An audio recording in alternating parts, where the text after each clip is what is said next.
En el fondo deben sufrir, porque ¿cuántas veces hay que desayunar, Carlos?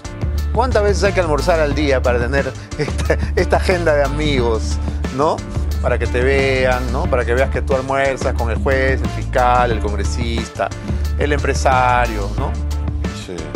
Pero eso sí, pues, tiene un precio alto. El activismo también ha hecho mucho daño. Ser activista de algún bando, digamos. El activismo que se ha convertido en un remedio de periodismo. Sí. En un remedio de periodismo. Sí. Bienvenidos a Digital Noticias. En un espectáculo digno de las mejores trifulcas, Philip Butters y Beto Ortiz se enzarzan en una pelea sin precedentes en la televisión peruana. Todo esto mientras el telón de fondo es el candente debate sobre las acusaciones contra la fiscal Patricia Benavides. Butters, conocido como el Sabelón, arremete contra Ortiz, recordándole que en los días difíciles del gobierno de Pedro Castillo, él se quedó en el país, mientras que Beto optó por hacer las maletas y partir a México. Que bien fácil, ¿no? De allá. Porque Beto estaba clandestino, su programa se llamaba clandestino. Yo no era clandestino, yo ponía la pepa, sabían mi dirección, sabían la dirección de acá, la dirección del canal. El exabrupto de Butters no se detiene ahí, acusándolo de deber su agradecimiento a aquellos que le proporcionaron sustento en esos momentos difíciles. Beto no deja de ser clandestino el 11. ¿Dónde estaba él todos los meses anteriores? O a ti te amenazaban de muerte cuando estabas ahí en el Zócalo. ¿Tú has andado con una Glock en la mano o no? ¿Tú sabes cómo es eso, llegar a tu casa y tener una hija que te esté esperando? ¿Tienes una idea o tienes un bonsai nomás? La contienda entre ambos periodistas se desarrolla en medio de una semana marcada por enfrentamientos abiertos entre periodistas y políticos, siendo el tema de la fiscal de la nación el epicentro de la polarización. El conflicto entre Beto Ortiz y Philip Butters, transmitido en Willax TV, deja atónitos a los espectadores, siendo un acontecimiento sin precedentes en la historia televisiva del país.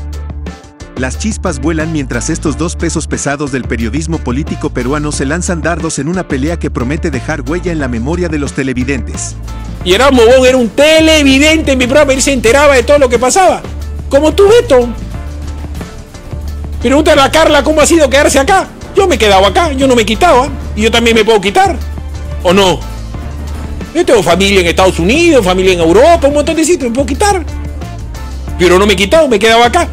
Porque hay gente que no hace memoria. La memoria es buena.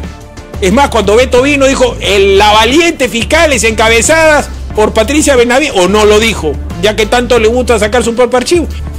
Beto, a saber, tenemos un equipo valiente encabezado y liderado por la fiscal de la nación. Lo dijo en vivo, en Claro, Movistar, DirecTV, Descable. ¿No es cierto? Ahí está, 149 likes, está bien, mal no está. 9:03, 11 de la noche. Villanueva, ese Villanueva yo no lo conozco. Yo he hablado una vez en mi vida con la fiscal de la nación. Una vez. Yo no conozco ese Villanueva, yo no me junto con esa chusma, yo no chateo, no. Lo otro es coquito nomás. Y por si acaso, cuando el señor Jara dice, ella se ha subido las investigaciones realizadas por otros, el que hizo las investigaciones es Beto, te dateo, y cuando lo invito a mi programa el día de hoy a Beto Jara, para contarte cómo fue lo que te puedo contar. ¿No se acuerdan que yo viajaba cada rato? Que iba y venía, 4 días, 5 días, regresaba. ¿A dónde creen que me iba? ¿A qué cosa creen que viajaba? ¿Al Starbucks de New York o de Chicago? ¿Con quién me reunía en New York o Chicago?